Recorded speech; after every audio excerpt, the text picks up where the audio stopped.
तुम्ही ऐकत आहात विद्यावाणी कम्युनिटी रेडिओचे कार्यक्रम 107.4 FM वर. मित्रो, सावित्रीबाई फुले पुणे विद्यापीठातील department of Pali and Buddhist studies या विभागातील विविध फाउंडेशन कोर्सेसविषयी आपण माहिती घेत आहोत. आज या कार्यक्रमात आपण advance course in socially engage Buddhism या अभ्यासक्रमाविषयी जाणून घेणार आहोत. याविषयी आपल्याला माहिती देत आहेत प्राध्यापक डॉक्टर मृगेंद्र प्रताप. त्यांच्याशी या विषयावर संवाद साधला आहे हर्षराज तायडे यांनी. ऐकूयात advance course in socially engage Buddhism या अभ्यासक्रमाविषयी.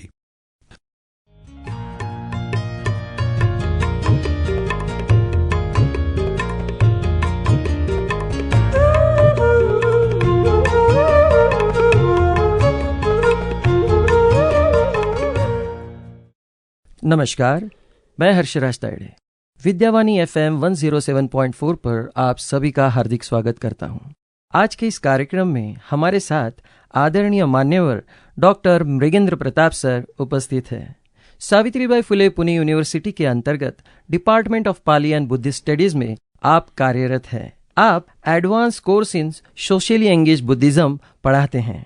आज उसी कोर्स के बारे में आप हमें जानकारी देने के लिए यहाँ उपस्थित हैं. हम सभी आपका हार्दिक स्वागत करते हैं सर, और आपसे निवेदन करते हैं कि आप अपने बारे में संक्षेप में परिचय दें तथा इस कोर्स के बारे में हमारे विद्यावाणी FM के श्रोताओं को और जानकारी दें. नमस्कार, मैं मृगेंद्र प्रताप पाली एवं बौद्ध अध्ययन विभाग से 2008 से जुड़ा हुआ हूँ, और मैं यहाँ पे foundation course in Pali, foundation course in Buddhist studies, 5-year integrated MA Pali, 5-year integrated MA Buddhist studies, 2-year MA पाली और 2-year MA बुद्धिस्ट स्टडीज के अतिरिक्त जो अप्लाइड कोर्सेस है उसको मैं पढ़ाता हूँ. आज मैं आप लोगों को एक अप्लाइड कोर्स है जिसका नाम advance course in socially engage Buddhism है, उसके बारे में मैं आपको बताने जा रहा हूँ. अपनी जो शैक्षणिक जो मेरी योग्यता है उसके बारे में बता देना चाहता हूँ कि मैंने MA पाली एवं MA बौद्ध अध्ययन दोनों विषयों में MA किया हुआ है. MA पाली मैंने मगध यूनिवर्सिटी से और MA बुद्धिस्ट स्टडीज मैंने हांगकांग यूनिवर्सिटी से किया है, और PhD मैंने यहीं सावित्रीबाई फुले पुणे विश्वविद्यालय से किया हुआ है. तो इस प्रकार से इस कोर्स को जानने से पहले जो कोर्स का नाम है उसके बारे में मैं आपको बताना चाहता हूँ. जैसा कि आपने कहा कि एडवांस कोर्स तो सब समझ जाएंगे, लेकिन सोशली इंगेज बुद्धिज्म ये क्या टर्म है, इसके बारे में मैं आपको बता देता हूँ संक्षिप्त में. देखिए, बुद्धिज्म के बारे में सब लोग जानते हैं, ऐसा मेरी समझ है, लेकिन फिर भी मैं थोड़ा सा बता दूं बुद्धिज्म के बारे में कि आमतौर पे प्राचीन काल में और वर्तमान में कंटेम्प्रेरी काल, उसमें ये समझ है कि शिक्षण और व्यवसाय किसी को अगर प्राप्त हो गया तो वो बहुत सुखी संपन्न व्यक्ति है. इस तरह की संकल्पना प्राचीन काल में भी थी, और सिद्धार्थ गौतम ने खुद शिक्षण और बहुत ही सुखी संपन्न व्यक्ति थे, राजघराने से आते थे, लेकिन फिर भी उन्हें परम शांति या परम सुख की प्राप्ति नहीं हुई, और उन्होंने परिश्रम करके बुद्धत्व की प्राप्ति की. यानी कि जीवन का जो ये यथार्थ है उसको जानना, जीवन जीने की कला को जानना ही बौद्ध धर्म है, यही बुद्धिज्म है. तो वहाँ पे बुद्धिज्म को हम इस संदर्भ में देखते हैं. और उसके पहले जो सोशली इंगेज जो जुड़ा हुआ है टर्म, उसका मतलब यह है बुद्ध के जो विचार है उनको समाज के साथ कैसे जोड़ा गया था बुद्ध के द्वारा, और उसी विचार को आधुनिक काल में अनेक लोगों ने जोड़ने का प्रयास किया हुआ है. उसमें से जो टर्म है सोशली इंगेज बुद्धिज्म, उस टर्म को नाम देने का जो श्रेय जाता है वो जैन मास्टर हैं, बौद्ध मास्टर तिक नाथ हन, वो वियतनाम से थे. तो उन्होंने इस टर्म को कॉइन किया था. तत्कालिक समस्याओं का निदान बौद्ध विचारों से करने के लिए उन्होंने उसके पहले सोशली इंगेज जोड़ दिया, जो कि बुद्ध ने भी पहले किया था, वो अभी के संदर्भ में इसको जोड़ने का प्रयास किया हुआ है. तो ये हो गई आपके कोर्स के विषय में जो टर्म है, इसके बारे में मैंने आपको विस्तार से बता दिया. सर, इस कोर्स की शुरुआत कैसे हुई और इसके पीछे क्या पृष्ठभूमि रही है? देखिए, इस कोर्स की शुरुआत 2013 में हुई. मैं 2008 से इस विभाग से जुड़ा हुआ हूँ, और इस विभाग के प्रमुख प्रोफेसर महेश देवकर जी हैं, और उनका जो दृष्टिकोण है वो काफी व्यापक है, क्योंकि हमारे विभाग में पाली बौद्ध अध्ययन से संबंधित जो भाषाएं हैं, जैसे पाली है, बुद्धिस्ट संस्कृत है, तिब्बतन है, इसको हम लोग पढ़ाते हैं।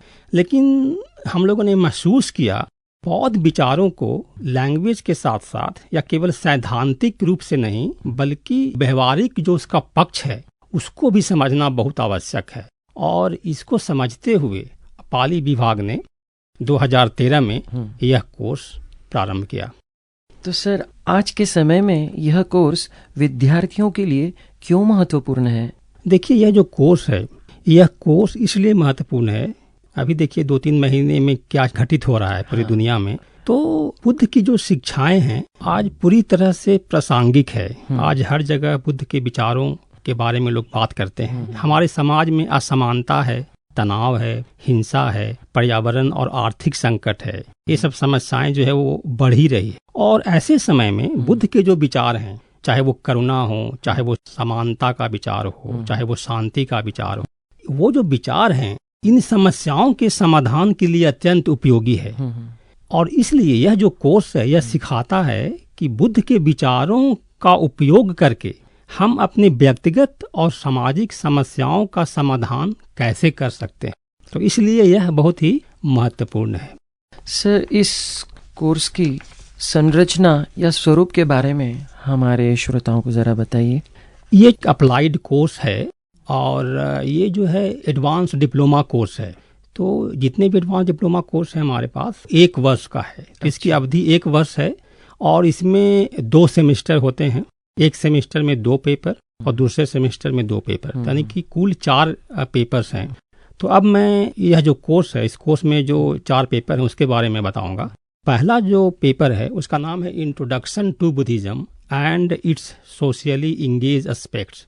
इसमें हम बौद्ध धर्म की जो परिचय है, जो बौद्ध विचार है, वो समाज से जुड़ा हुआ जो विचार है, उन पहलुओं पे हम जोर देते हैं।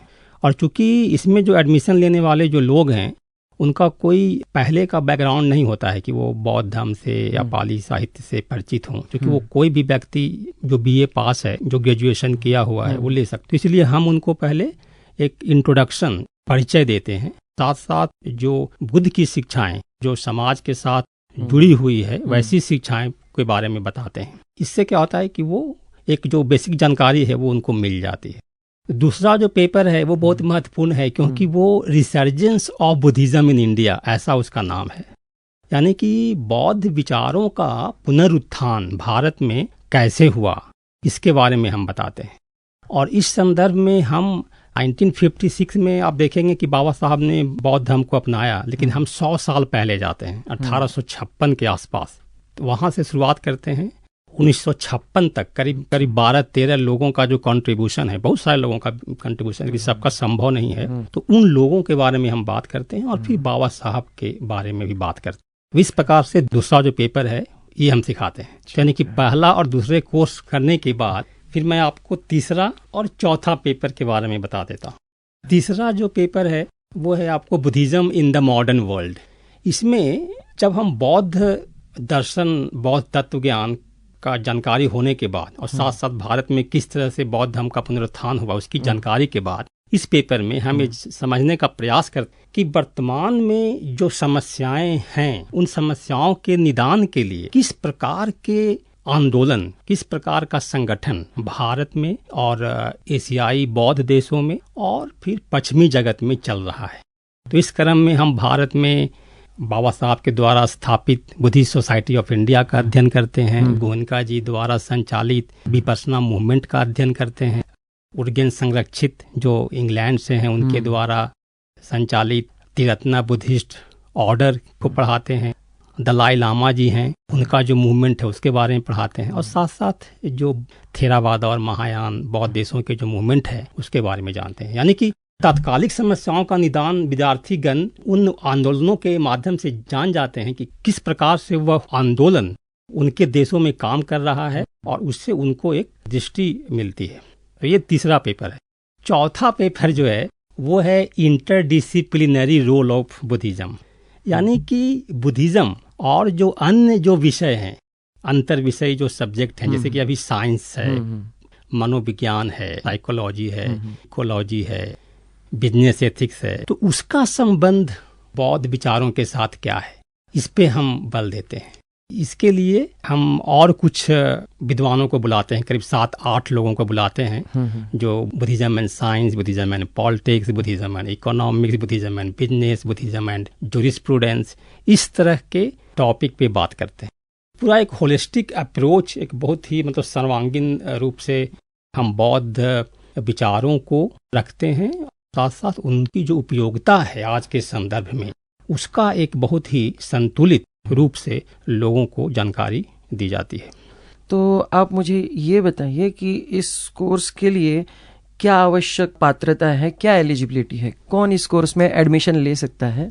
आप इसकी विशेषताएं के बारे में भी बताइए। थोड़ी देर पहले 4 पेपर के बारे में बताया, तो वहां से आपको थोड़ी विशेषताएं के बारे में पता चला होगा, लेकिन मैं संक्षेप में कहूंगा कि इस कोर्स की जो विशेषता यही है कि हम जो बौद्ध विचार, जो समाज से जुड़ा हुआ जो बौद्ध विचार है, उन विचारों को हम यहाँ पे को बताने का प्रयास करते हैं। फिर थेरवाद और महायान जो 2 परंपरा है बौद्ध धर्म में, उन परंपराओं का अध्ययन कराते हैं ताकि हमें पूरी तरह से बौद्ध विचारों के बारे में जानकारी हो सके। दूसरा, ध्यान हम यहाँ पे सिखाते हैं, क्योंकि ध्यान के बिना आप बौद्ध विचारों को अपने जीवन में उतार नहीं सकते, तो हम ध्यान भी सिखाते हैं यहाँ। इसके साथ साथ फिर प्रोजेक्ट दिया जाता है, फील्ड वर्क विद्यार्थी करते हैं, और अनेक तरीके से, जैसे उनको लेख लिखने के लिए कहा जाता है, समूह चर्चा करवाया जाता है, प्रेजेंटेशन देने के लिए कहते हैं, और वर्ष के अंत में वो एक डिजर्टेशन, एक फील्ड रिपोर्ट भी वो सबमिट करते हैं। तो इस प्रकार से ये सब जो है इस कोर्स की विशेषता है, और बहुत ही जीवंतता बनी हुई रहती है इस कोर्स को करने में। तो एडमिशन के लिए आप मुझे ये बताइए, क्या एलिजिबिलिटी है, क्या कोई भी इसमें एडमिशन ले सकता है? यह जो कोर्स है, चाहे किसी भी सब्जेक्ट से आपने अपना ग्रेजुएशन किया हुआ है, आपका स्वागत है, आप इस कोर्स को कर सकते हैं। स्नातक पास हैं तो आपका इसमें एडमिशन हो जाएगा।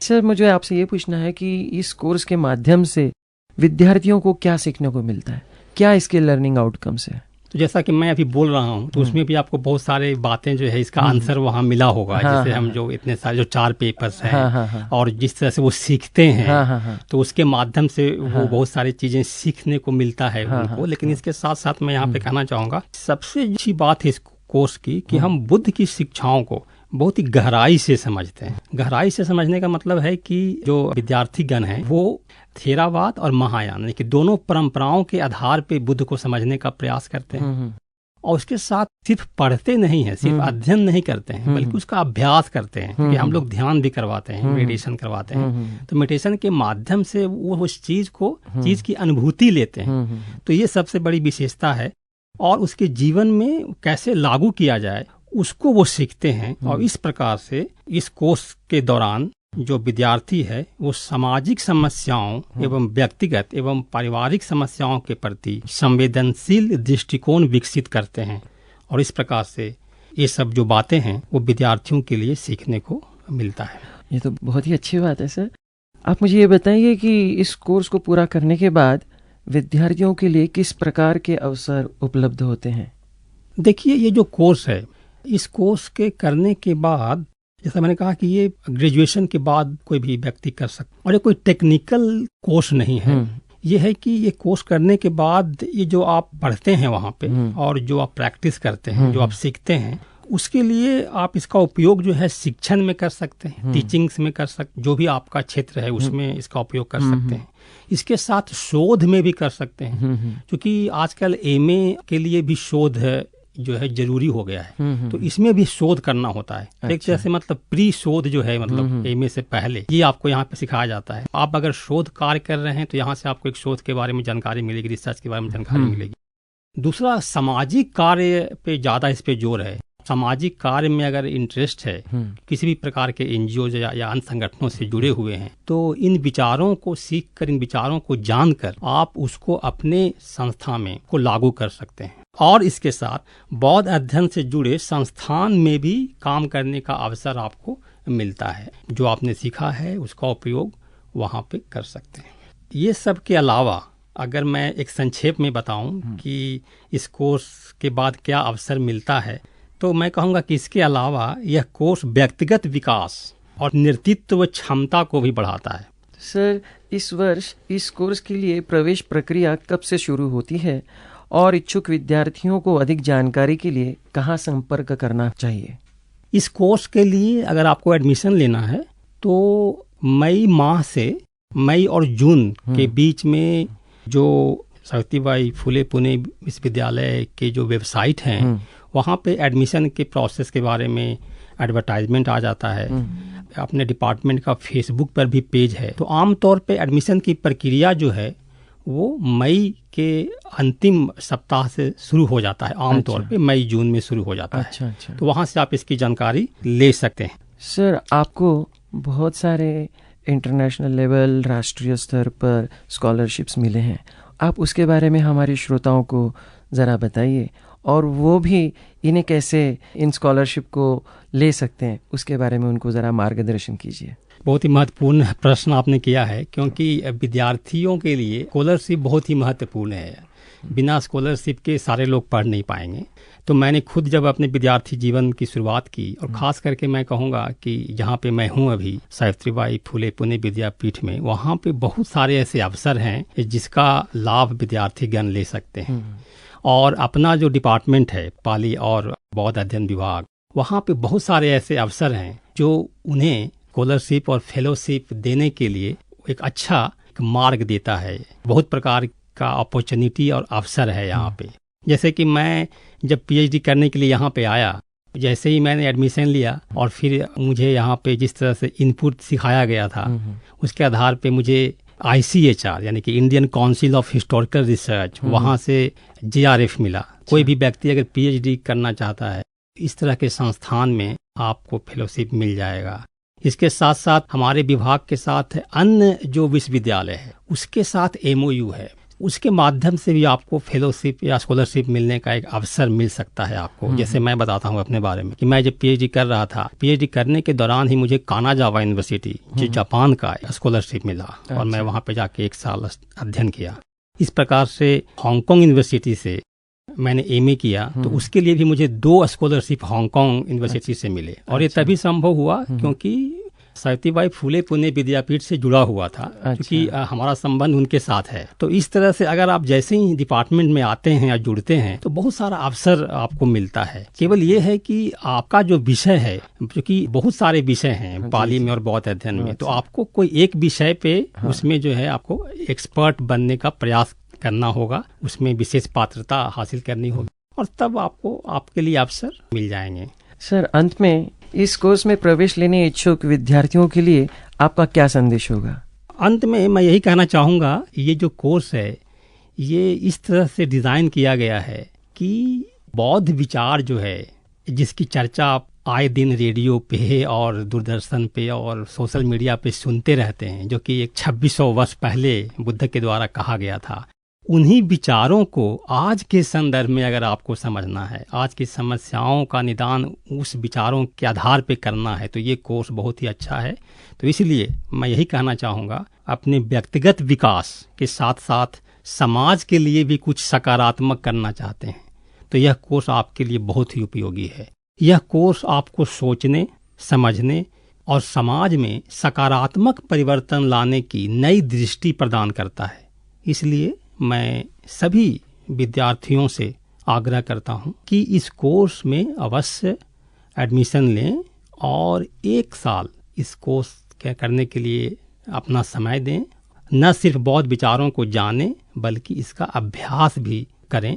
इसके साथ साथ इस कोर्स के माध्यम से आपको सोशल वर्क ट्रेनिंग एक बौद्ध दृष्टिकोण से मिलता है। तो इसलिए मैं आप लोगों से अनुरोध करता हूं कि अगर आपको सोशल वर्क के क्षेत्र में जाना है, कुछ करना है, तो ये कोर्स बहुत ही महत्वपूर्ण है, क्योंकि ये बौद्ध दृष्टिकोण से आपको इस पे कार्य करने के लिए बहुत सारी चीज़ें सिखाता है। बहुत बहुत धन्यवाद सर, आप यहाँ आए और आपने अपना अमूल्य समय हमें दिया, साथ ही इतना महत्वपूर्ण मार्गदर्शन किया। इसका विद्यार्थियों को निश्चित रूप से लाभ होगा। मुझे पूर्ण विश्वास है कि इस कार्यक्रम को सुनकर विद्यार्थियों में आपके विभाग department of Pali and Buddhist studies में प्रवेश लेने की उत्सुकता अवश्य बढ़ेगी। आप इस समय अत्यंत व्यस्त होने के बावजूद समय निकाल कर यहाँ आए और विद्यार्थियों के लिए अमूल्य मार्गदर्शन दिया। इसके लिए मैं आपका हृदय से धन्यवाद व्यक्त करता हूं और विद्यावाणी एफएम ने यह अवसर प्रदान किया, उसके लिए मैं उनका भी आभार व्यक्त करता हूं। तो मित्रों, आज का कार्यक्रम यहीं समाप्त करते हैं। आज हमने department of Pali and Buddhist studies में संचालित विभिन्न कोर्सेज के बारे में जानकारी प्राप्त की। अगले कार्यक्रम में हम फिर से एक नए व्यक्तित्व के साथ आपसे मिलेंगे और सावित्रीबाई फुले पुणे यूनिवर्सिटी के अंतर्गत department of Pali and Buddhist studies में संचालित विभिन्न कोर्सेज की ज्ञानवर्धक जानकारी आपके साथ शेयर करेंगे। जल्दी ही फिर से मिलेंगे, तब तक के लिए धन्यवाद और नमस्कार।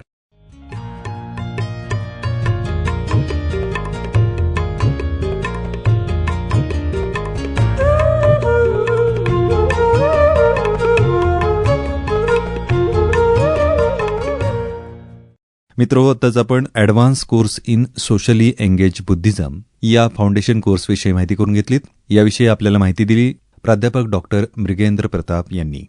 त्यांच्याशी या विषयावर संवाद साधला होता हर्षराज तायडे यांनी. मित्रो, या कार्यक्रम मालिकेच्या पुढील भागात आपण फाउंडेशन कोर्स इन संस्कृत याविषयी माहिती करून घेणार आहोत. मित्रो, या कार्यक्रमाविषयी आपण आपल्या प्रतिक्रिया आपण आम्हाला 744 722 1074 अर्थातच 7447221074 या क्रमांकावर अथवा vidyavani@gmail.com या मेल आयडीवर कळू शकता. मित्रो, या कार्यक्रमाचं पुनःप्रसारण आपण उद्या सायंकाळी 5:30 वाजता ऐकणार आहोत. ऐकत रहा विद्यावाणी 107.4 FM, आपला आवाज आपला रेडिओ.